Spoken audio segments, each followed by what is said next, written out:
오늘의 주인공 소피는 작가를 꿈꾸지만 잡지사에서 자료조사를 맡고 있습니다.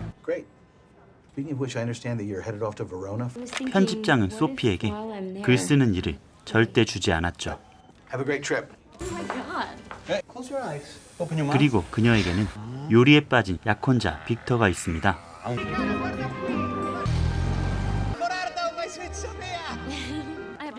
이들은 빅터의 식당 개업 때문에 신혼여행을 못 가게 되었고 결혼식 전 이탈리아 베로나로 여행을 가게 됩니다. 빅터는 와인 경매장, 치즈 농장 등 자신의 일과 관련된 곳에 소피가 동행하기를 바라는데요. 결국 의견이 맞지 않아 각자가 원하는 대로 일정을 잡기 시작하고 소피는 줄리엣의 발코니라는 곳을 발견합니다.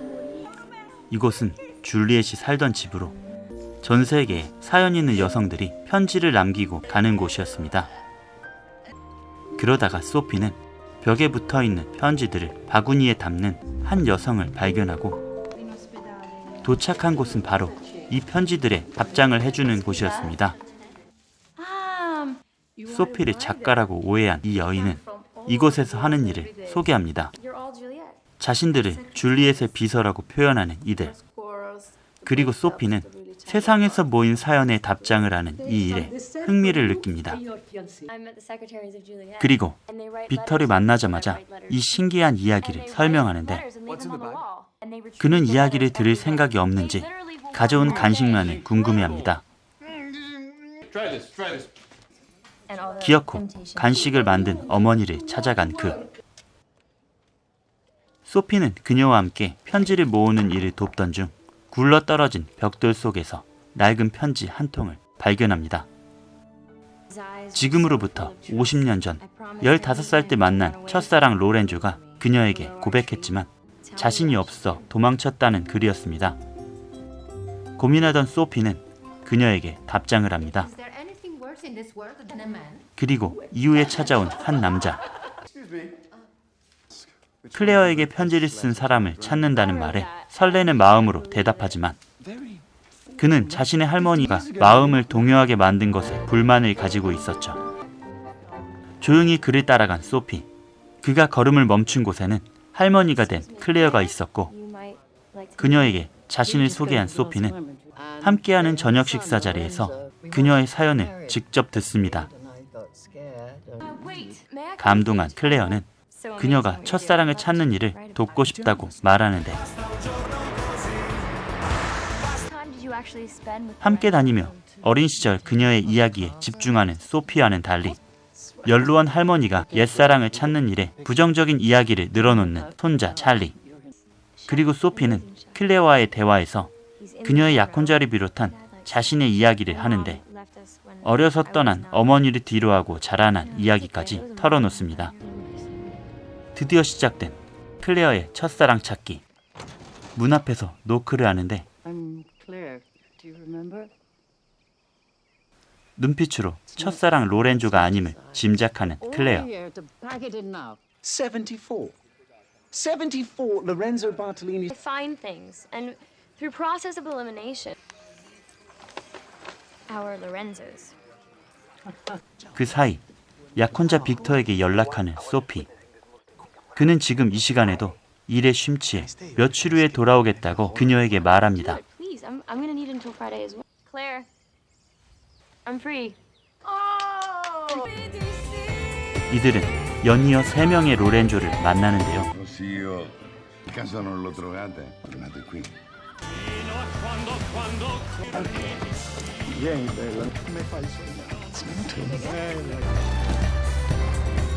Peccato it wasn't me. I would have never let you go. It's such a shame. I think I could have been happy here. 이후 더 많은 로렌조들을 만나지만 실패하기를 반복하는데 모두는 클레어가 기다리던 첫사랑 로렌조가 아니었습니다. 그리고 한 레스토랑에서 식사를 하던 중 자신의 직업을 소개하게 된 찰리. 소피는 평소 불친절한 그의 직업이 인권 변호사라는 말을 듣고는 의외라는 생각을 하죠. 시작부터 티격태격하던 이 둘은 계속 마주하며 조금씩 가까워지는데요. 클레어가 없는 사이 커플처럼 데이트를 하는데 찰스는 그녀의 글솜씨를 확인하고는 매우 놀랍니다. 그리고 이렇게 달달한 분위기를 연출하던 이 둘은 저녁 시간 와인바에서 한잔을 하며 운명에 대해 얘기를 하는데 Do you believe in destiny? 클레어는 이 순간이 운명과도 같다며 고백 아닌 고백을 합니다.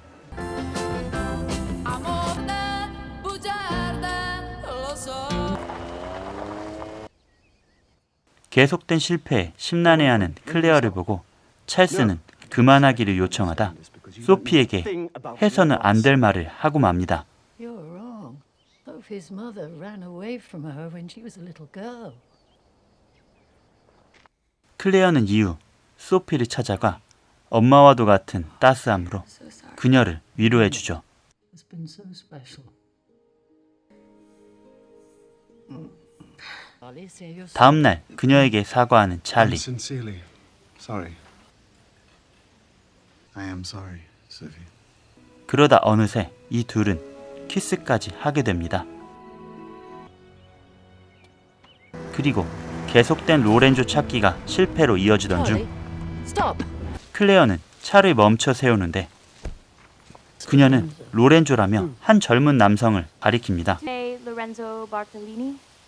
그는 로렌조의 손자였는데요. Do you have a 옆에 father 있던 also 그의 named 아버지 Lorenzo? 로렌조는 자신의 부친인 말을 타고 나갔다고 합니다. 자리를 떠나자고 하는 클레어. When I was 기다렸던 순간이 현실로 다가오자 변해버린 자신의 모습을 보여주고 싶지 않았던 것입니다.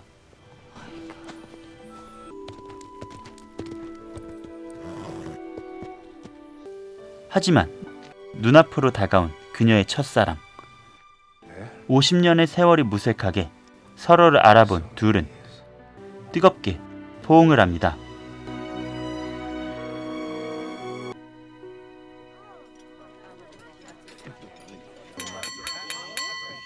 I'm so very happy 공교롭게도 you'll be- 부인을 잃은 로렌조는 You have told me 혼자인 once 클레어를 운명의 상대로 받아들이며 가족들에게 그녀를 소개합니다. It's time to go. you to me. 클레어와 로렌조를 뒤로하고 떠나는 소피. Darling, don't. How many Sophies do you think there are on this planet?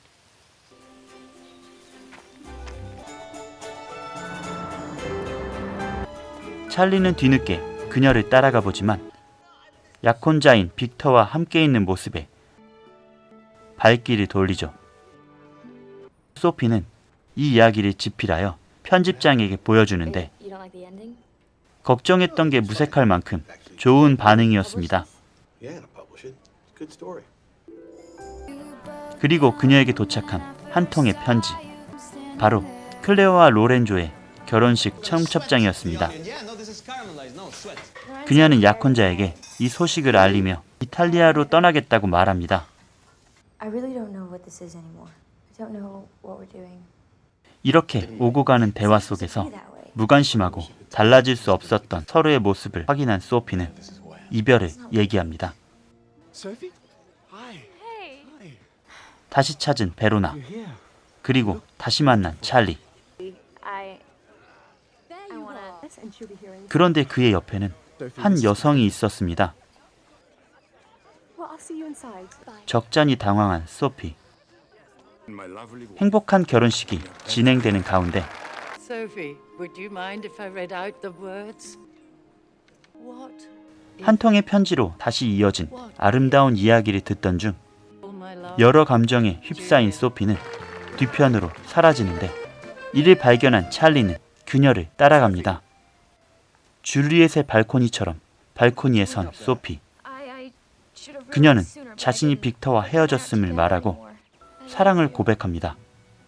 하지만 그에게는 파트리샤가 있다며 떠나라는 그녀. You should be back with her right now. Patricia's my cousin. 그녀는 사촌 동생일 뿐이라며 자신의 사랑을 고백합니다. You're waiting for me on the other side. 그러다 모양새 빠지게 바닥으로 추락하지만 아름다운 키스와 함께 영화는 끝이 납니다. 이 영화는 사랑하고 싶은 날에 보시길 권해드리며 지금까지 영화 레터스 투 줄리엣이었습니다.